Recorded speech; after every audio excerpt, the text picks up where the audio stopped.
بنی اسرائیلو د تفصیلی نعمتونو بیان شروع ده. اته انعامات به الله تعالی بیانای. یو انعام دا چې د فرعون نه الله نجات درک. دویم انعام دا چې الله تعالی فرعون غرق کو، دشمن درته ختم کو.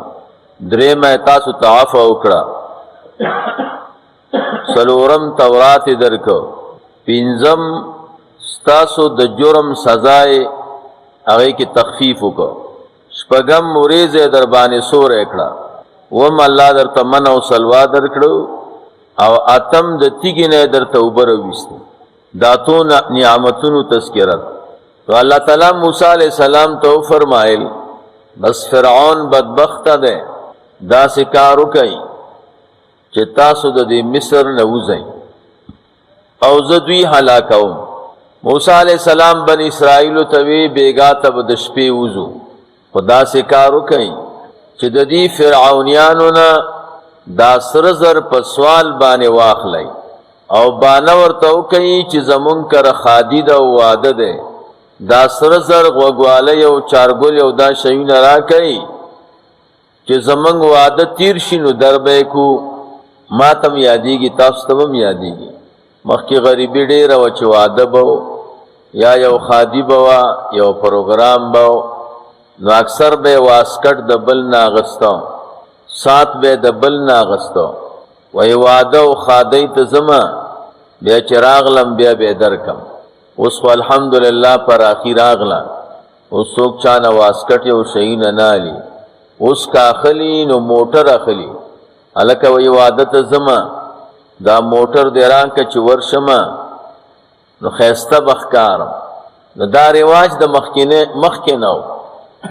د بني اسرائیلو فرعونیانو ته ووایي د هغوی ښځو ته چې زمونږ خپلوانو کې واده دی، نو تاسو دا سره زر راکئ چې غاړه کې واچو او دا موږ استعمال کو چې واده تیر شي دربې. هغوی ورته ورکړه. ډېر سره زر یې د دوی نه راغونډ کړه. کله چې شپه شوه بس موسی علیہ السلام ورته وی روځئ. موسی علیہ السلام او بني اسرائیل راووته او دروازې بندې کړې. مخ په طرف د بحر قلزم د لمر ختو وخت کې دوی دریاب ته راورسېد. دلته چې فرعونیان راویښ شو نو دغه وخت کې الله په دوی باندې وبایي مرض راوست. ډېر خلک پکې مړه شو. دوی د هغه مړو په خښولو کې څه ځنډ که مصروفه شو. دومره وخت تیر که چې بني اسرائیل بحر قلزم ته راورسېده دریاب، بس فرعونیان ورپسې راووته. بني اسرائیل 6 لاکه وو او چې فرعونیان ورپسې راووته دا 1,01,00,000 نفر وو. 1,01,00,000 فوج ورپسې راووته. دا خو موږ نه تښتېدلي دي. دریاب باندې خو پول نه و، لاره پې نه وه. بني اسرائیلو چې دا فوج ولیده د لرې نه، موسی علیہ السلام ته وی انا لمدرکون، بېشکه مونږ خو لاندې کولی شو، خلق خو راورسېده. موسی علیہ السلام ورته وی تاسو صبر کوئ، الله تعالی به مونږ او تاسو ته یو لار برابر کړي. نو لار خو نه وه. نو الله تعالی موسی علیہ السلام ته وفرمایل په دې امسا باندې دا دریاب ووهه. امسا باندې چې دریاب ووهه په هغې کې 12 لارې جوړې شو او دریاب د ځمکې تله پورې وچ شو او دا اوبه پکې د دیوالونو په شکل باندې ودرېد. یو مناظره شوې ده که نه، ابو یزید بستامي رحمه الله باندې هغه دهري سوال کوي، وی هغه کومه ځمکه ده چې یو ورځ لمر لیدلی بیا به تر قیامته پورې لمر ونه ویني. ابو یزید بستامي ورته وفرمیل دا د بحر قلزم د دریاب ځمکه ده چې موسی علیہ السلام په امسا ووهله او هغه وچه شوه او یو ورځ لمر لیدلی. بیا چې موسی علیہ السلام او بني اسرائیل ترېنه واوړېده او دا اوبه بیا یو ځای شوي نو قیامته پورې به بیا لمر نه ویني. دا دغه ځمکه وه، لاندې ګردونه کول. 12 لارې ځکه شوي چې بني اسرائیل 12 ډلې وي. دوی موسی علیہ السلام ته وی د دریاب کې خو روان یو، خو خپل ورونه خو نه وینو ځکه دا اوبه د دیوال په شکل وي. موسی علیہ السلام بیا په امسا ووهه نو هغه رڼې شوې.